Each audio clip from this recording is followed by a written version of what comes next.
কেমন আছেন সবাই? আশা করি ভালো আছেন সবাই। আজকে আমার কাজের ছেলের সাথে ঘটে যাওয়া একটি ঘটনা বলবো।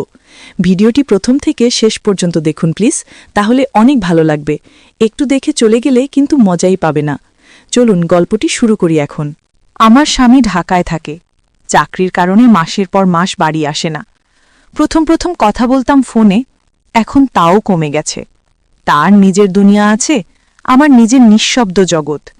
এমন সময় একদিন পাশের বাসার সেলিনা বলল, আপা, তোমার তো কাজের লোক নেই, এক ছেলেকে চিনি, ভালো কাজ করে, পাঠিয়ে দিই। আমি তখন তেমন কিছু ভাবিনি, শুধু বলেছিলাম, আচ্ছা পাঠিয়ে দাও। পরদিন দুপুরে যখন ছেলেটা দরজায় দাঁড়ালো, তখন বুঝলাম এই বাড়ির ভেতরে একটা নতুন শব্দ ঢুকেছে। তার নাম রুবেল। বয়স হবে 20-22, চোখ নিচু, মুখে একরকম বিনয়, কিন্তু সেই বিনয়ের ভেতর কোথাও যেন একটা নরম শক্তি লুকানো। বলল, আপা, কাজ শিখে নিয়েছি, চাইলে থেকে যেতে পারি। আমি শুধু মাথা নেড়ে বলেছিলাম, ঠিক আছে। পরদিন থেকেই সে কাজ শুরু করল। ভোরে উঠে ঝাড়ু দেয়, কাপড় ধোয়ায়, আমার জন্য চা বানায়। সব কিছু এমনভাবে করে যেন ঘরটা অনেকদিন পর আবার জীবন্ত হয়ে উঠেছে। আমি অনেকদিন পর লক্ষ্য করলাম, চায়ের গন্ধে আবার মন ভালো হয়ে যায়। তার হাসিটা শান্ত, কথা বলে কম, কিন্তু যখনই বলে চোখ তুলে তাকায় এক মুহূর্তের জন্য, তারপর আবার নিচু করে ফেলে। সেই এক মুহূর্তে কেন জানি সময় থেমে যায়। আমার বুকের ভেতর কেমন একটা আলোড়ন হয়, যা বোঝানো যায় না। আমি ভাবি, হয়তো বয়সের কারণেই এমন হচ্ছে। একাকিত্বের অভ্যেসে মনে হয় যেন যে কোনো সঙ্গই ভালো লাগে। কিন্তু না, রুবেলের মধ্যে কিছু আলাদা আছে। তার কাজের মধ্যে যত্ন, আমার প্রয়োজনের আগেই সে বুঝে ফেলে আমি কি চাই। একদিন বৃষ্টি নেমেছিল, আমি তখন রান্নাঘরে। বাইরে থেকে ছুটে এলো সে কাপড় তুলতে। ভিজে গিয়েছিল পুরো শরীর। আমি এক ঝলক তাকিয়েছিলাম, তারপরই নিজেকে সামলে নিয়েছিলাম। কণ্ঠ কেঁপে গিয়েছিল। বলেছিলাম, ভিতরে এসো, ঠান্ডা লাগবে। সে বিনা প্রশ্নে ভিতরে এসে চুপচাপ দাঁড়িয়েছিল। আমি জানতাম, ওই মুহূর্তে কিছু বদলে গেছে। ঠিক কি তা আমি নাম দিতে পারিনি, কিন্তু মনে হয়েছিল এই নীরব ছেলেটা আমার ঘরের বাতাসে নিজের উপস্থিতি রেখে গেছে। সেই দিন থেকে আমি টের পেতে শুরু করলাম, এই ঘরের নীরবতা আর আগের মতো নেই। এখন এতে একটা চলাচল আছে, একটা অদৃশ্য সুর বাজে। রাতে যখন সবাই ঘুমায়, তখনও আমি শুনতে পাই বারান্দায় তার পায়ের শব্দ। জানালার পাশে বসে আমি চা খাই আর ভাবি, একসময় কেউ ছিল যার সঙ্গে কথা বলতাম। এখন কেউ নেই, তবু কেন যেন এই ছেলেটা থাকলে মনে হয় ঘরে কেউ আছে। আমি ভয় পাই নিজের অনুভূতিটাকে, মনে মনে নিজেকে ধমকাই, কিন্তু পরদিন সকালেই আবার সেই একই হাসি দেখি, একই স্নিগ্ধ কণ্ঠ শুনি, আর ভয়টা মিলিয়ে যায়। শুধু থাকে এক অদ্ভুত প্রশান্তি। কখনো মনে হয় আমি যেন আবার বেঁচে উঠেছি, বয়স বা সম্পর্কের হিসেব মেনে নয়, শুধু মানুষ হিসেবে। কেউ আমাকে খেয়াল করছে, কেউ আমার চাওয়াটা বুঝে ফেলছে, কোনো কথার প্রয়োজন ছাড়াই।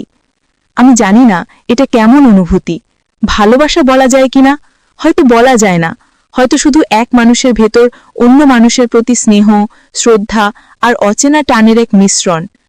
কিন্তু আমি বুঝতে পারছিলাম আমার দিনগুলো বদলে যাচ্ছে।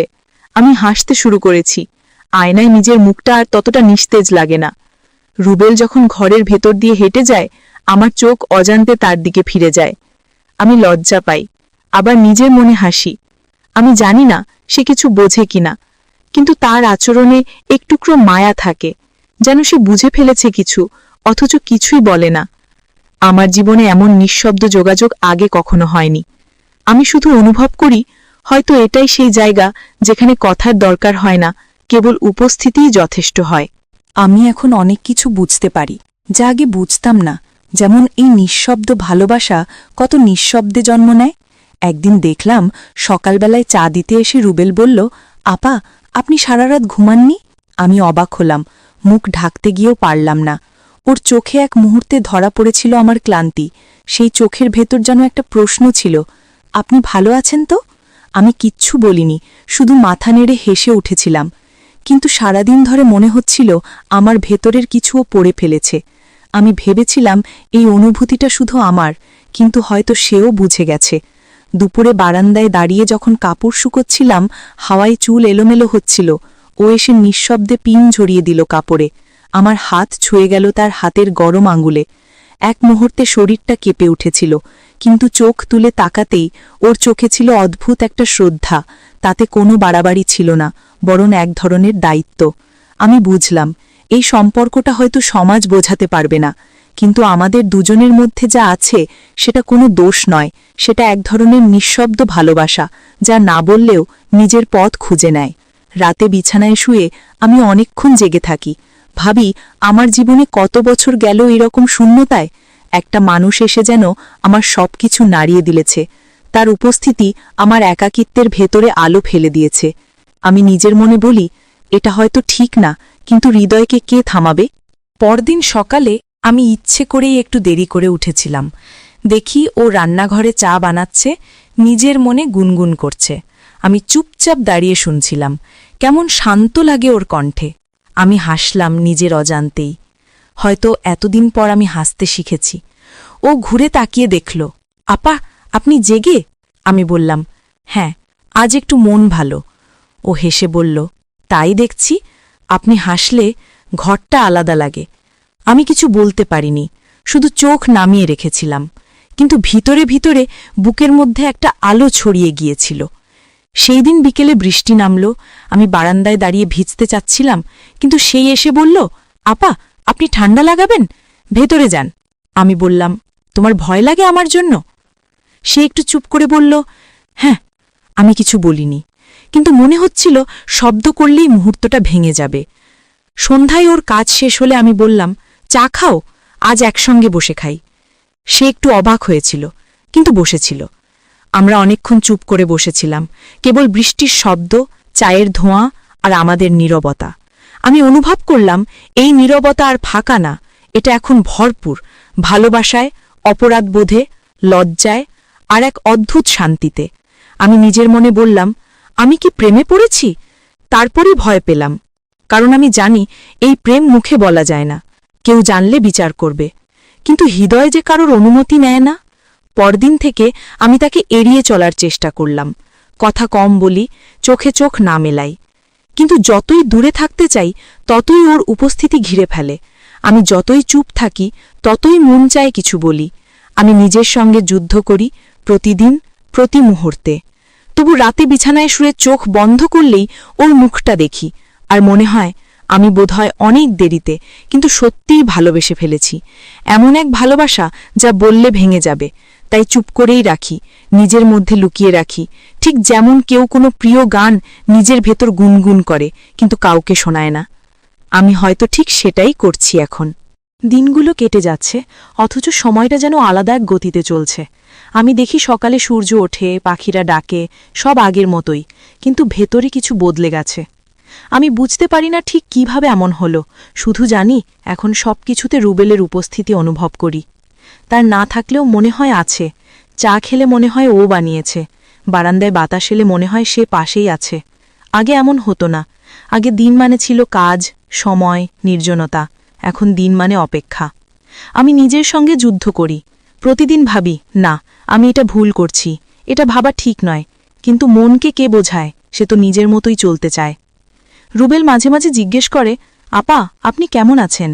একদিন এমনভাবে জিজ্ঞেস করল যে আমার বুকের ভেতর কেমন যেন হালকা ব্যথা হলো। বললাম, ভালো, তুমি কেমন? সে হাসল, বলল, আমি ভালো আছি, আপনি থাকলেই সব ঠিক থাকে।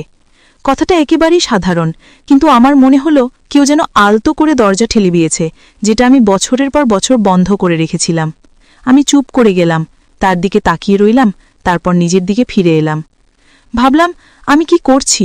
এমনভাবে ভাবা কি ঠিক? আমি একজন প্রাপ্তবয়স্ক নারী, আমার জীবনের বাস্তবতা আছে, সমাজ আছে, মানুষ আছে যারা এসব বুঝবে না। কিন্তু আমি নিজেকে যতই বোঝাই, মনে হয় হৃদয়ের ওপর কোনো নিয়ন্ত্রণ নেই। এক বিকেলে সে উঠোনে কাজ করছিল, আমি জানালার পাশে বসেছিলাম। রোদে ধুলোর ভেতর ওর কাজ করার ভঙ্গিটা দেখে মনে হচ্ছিল সময় থেমে আছে। আমি নিজের অজান্তে অনেকক্ষণ তাকিয়ে রইলাম।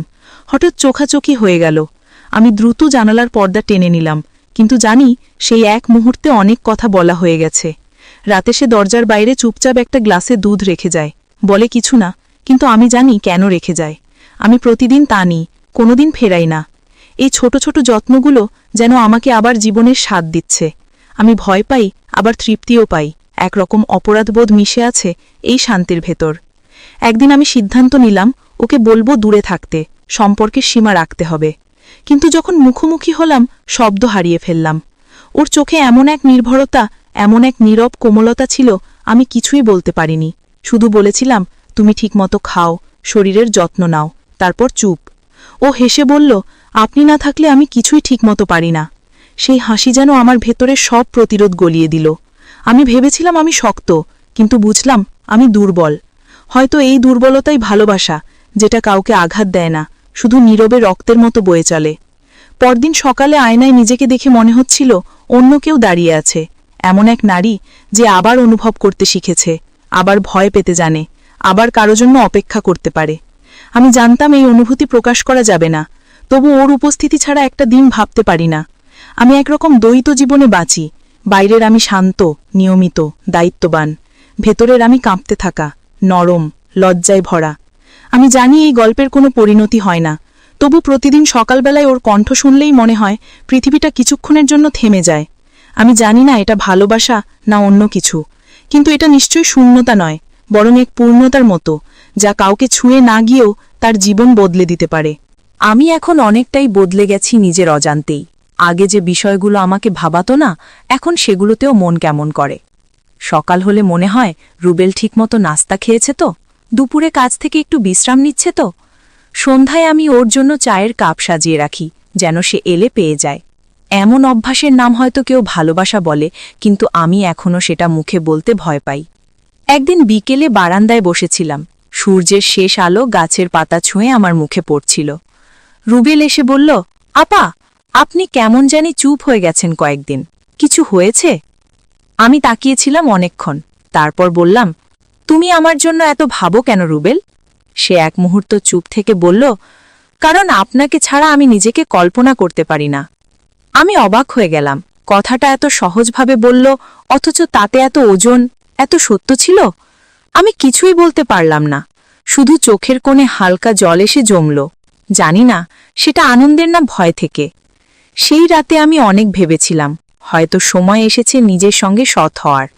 আমি তাকে শুধু স্নেহ করি না, আমি তাকে ভালোবাসি, ঠিক যেভাবে একটা হৃদয় আরেকটা হৃদয়কে চেনে, কোনো ব্যাখ্যা ছাড়াই। পরদিন সকালে আমি রান্নাঘরে ব্যস্ত ছিলাম। রুবেল এসে বলল, আপা, আমি একটা কথা বলবো। আমি বললাম, বলো। সে বলল, আমি অনেক ভেবেছি, আমি চাই আপনি আমার জীবনে থাকুন। আপনি চাইলে আমি বিয়ে করতে চাই।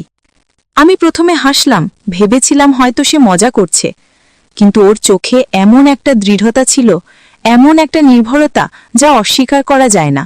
আমার হাত থেমে গেল। আমি বললাম, রুবেল, এসব বলা সহজ, কিন্তু সমাজ এসব মেনে নেবে না। আমি তোমার চেয়ে বয়সে অনেক বড়, মানুষ হাসবে, বলবে পাপ। সে বলল, মানুষ সবসময় কিছু না কিছু বলে, কিন্তু যদি মন পরিষ্কার থাকে তাহলে পাপ হয় না। আমি জানতাম ওর কথায় সত্য আছে, তবুও ভয় কাজ করছিল। আমি বললাম, তুমিই কষ্ট পাবে, তুমি এখনো তরুণ, তোমার সামনে অনেক জীবন।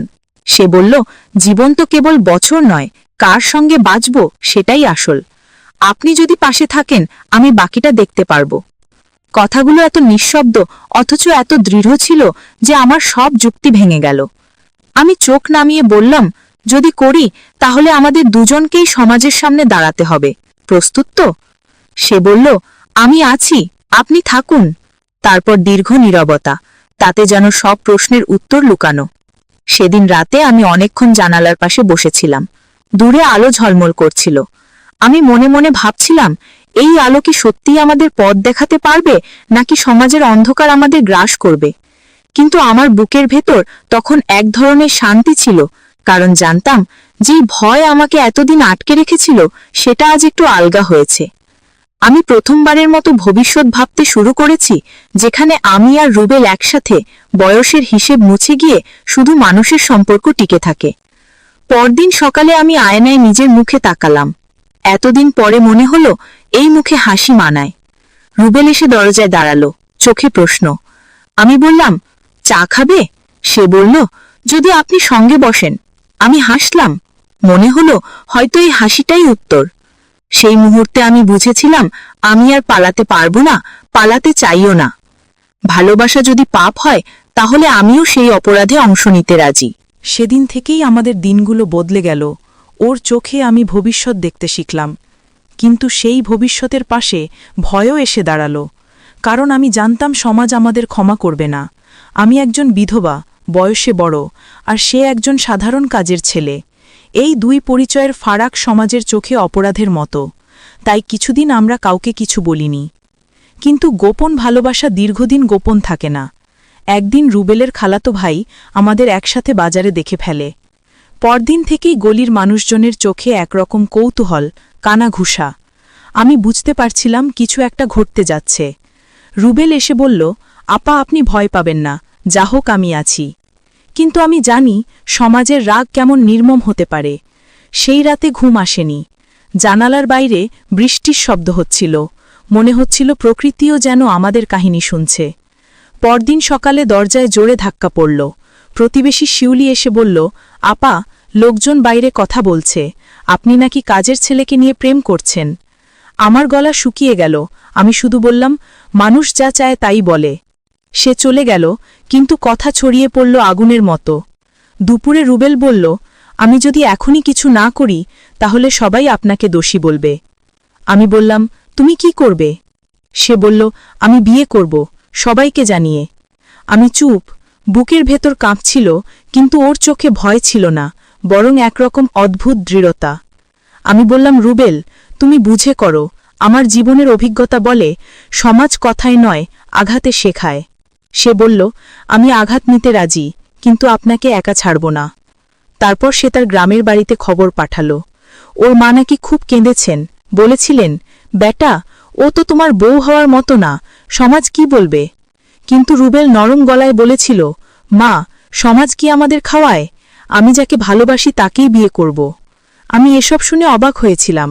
ওর সাহস আমার চেয়ে অনেক বেশি, কিন্তু ভয়ও ছিল। বিকেলে আমার ছোট ভাই ফোন দিল। রেগে গিয়ে বলল, আপা, তুমি কি সত্যি এসব করছো? তুমি কি বুঝছো না সবাই হাসবে? আমি বললাম, আমি এত বছর মানুষকে খুশি রাখতে গেছি, এখন একবার নিজের জন্য বাঁচতে চাইলেই কি অপরাধ? ফোনের ওপাশে নীরবতা, তারপর শুধু দীর্ঘশ্বাস। সেই রাতে রুবেল এসে বলল, আমি ঠিক করেছি, আমরা দুজন একসাথে চলে যাব। আমি বললাম, কোথায় যাব আমরা? সে বলল, দূরে, যেখানে কেউ আমাদের চিনবে না। আমি তার চোখের দিকে তাকালাম। সেখানে ভয় নেই, শুধু একরকম শান্ত ভালোবাসা। আমি জানতাম ওর কথার ভেতর বাস্তবতা কম, কিন্তু সাহস অনেক। আমি বললাম, রুবেল, আমি পালিয়ে যেতে পারবো না, আমি লুকিয়ে বাঁচার মানুষ না। কিন্তু যদি তুমি সত্যিই আমাকে চাও তাহলে বিয়ে করো, খোলাখুলি, সমাজের সামনে। আমি লুকিয়ে নয়, মাথা উঁচু করে চলতে চাই। ওর চোখে জল এসে গেল। বলল, রাজি? আমি বললাম, রাজি, যদি তুমি সত্যিই থাকো। সেই মুহূর্তে বাইরে বৃষ্টি থেমে গেল। মনে হলো আকাশও যেন আমাদের শপথ শুনছে। আমি জানতাম সামনে ঝড় আসবে, কিন্তু জীবনে প্রথমবার ভয়টা মিষ্টি লাগছিল, কারণ জানতাম পাশে কেউ আছে যে আমার হাত ছাড়বে না। যেভাবেই হোক না কেন, আমরা দুজনই এখন একই গল্পের চরিত্র, যার পরিণতি লিখবে সময় আর আমাদের সাহস। সেই রাতের পর থেকে আমরা আর সময় নষ্ট করিনি। সকালে রুবেল এসে বলল, আজ আমি কাগজ নিয়ে আসব, আপনি শুধু একটা কথা দিন। আমি বললাম, রুবেল, আমি এমন জীবনের জন্য প্রস্তুত যা সহজ হবে না, কিন্তু সত্যি হবে। তুমি কি সেই সত্যি বয়ে নিয়ে যেতে পারবে? সে মাথা নেড়ে বলল, পারব। তারপর দুপুরে সে দুইজন সাক্ষী নিয়ে এলো। আমাদের ঘরের বারান্দায় বসেই কাজটা হলো। খুব সাধারণ, কিন্তু আমার কাছে মনে হয়েছিল পৃথিবীর সবচেয়ে পবিত্র মুহূর্ত। আমি যখন সই করছিলাম আমার হাত কাঁপছিল, কিন্তু বুকের ভেতর শান্তি ছিল, এক অদ্ভুত নিশ্চিন্তি, যেন এতদিনের ভয়, লজ্জা, সমাজের চোখ সব গলে গেল এক মুহূর্তে। আমি তাকালাম রুবেলের দিকে, ওর চোখে জল। আমি বললাম, কাঁদছ কেন? সে হাসল, বলল, সুখেও চোখ ভিজে যায়। আমি হেসে ফেললাম। আমাদের হাসিটা যেন চারপাশের বাতাসে মিশে গেল, কিন্তু বাইরে তখনও ফিসফাস চলছিল। শিউলি আপা এসে বললেন, আপনি পাগল নাকি নাজিয়া? সবাই হাসছে, আপনি নিজের মান নষ্ট করলেন। আমি শান্ত গলায় বললাম, মান কাকে বলে আপা? অন্যের চোখে ভালো লাগাটাই মান। আমি তো নিজের চোখে শান্তি দেখছি। মানুষ চুপ করে গেল। তারপর কদিন ভীষণ ঝড় উঠল। কেউ কথা বন্ধ করল, কেউ বিদ্রুপ করল। আমার ভাই কেটে দিল সম্পর্ক, আত্মীয়রা মুখ ফিরিয়ে নিল। কিন্তু অদ্ভুতভাবে আমার ঘরটা যেন নতুন রং পেল। সকালে দুজনে মিলে চা খাই, আমি রান্না করি, ও বাজারে যায়। সন্ধ্যায় আমরা ছাদে বসে আকাশ দেখি। এত সহজ সুখ এতদিন ভাবতেও পারিনি। একদিন রুবেল বলল, আপা না, এখন তো আপনাকে আপা বলতে ইচ্ছে করে না। আমি বললাম, তাহলে কি বলবে? সে বলল, আমার। আমি চুপ করে রইলাম, কিন্তু মুখের হাসি লোকাতে পারিনি। এখন আমি জানি, ভালোবাসা বয়সে বাধা পড়ে না, শ্রেণীতে মাপে না। ভালোবাসা কেবল সাহস চায়। সমাজ আজও পেছনে ফিসফাস করে, কিন্তু আমি আর কাঁদি না, কারণ আমি জানি যেটা আমার জীবনকে ভরে দিয়েছে সেটার নাম লজ্জা নয়, ভালোবাসা। রাতে ঘুমানোর আগে যখন বাতি নিভে যায়, আমি রুবেলের নিঃশ্বাস শুনি। মনে হয় পৃথিবী যত চুপই থাকুক, আমার ভিতরটা আজও জীবন্ত, শান্ত আর পূর্ণ। একদিন আমি হয়তো সমাজের চোখে ভুল হয়ে যাব, কিন্তু নিজের চোখে আমি এখন ঠিক, কারণ আমি নিজের সত্যিকারের মানুষটাকে চিনেছি আর তাকে বেছে নিয়েছি। এই বেছে নেওয়াটাই আমার সাহস, আমার ভালোবাসা, আমার মুক্তি।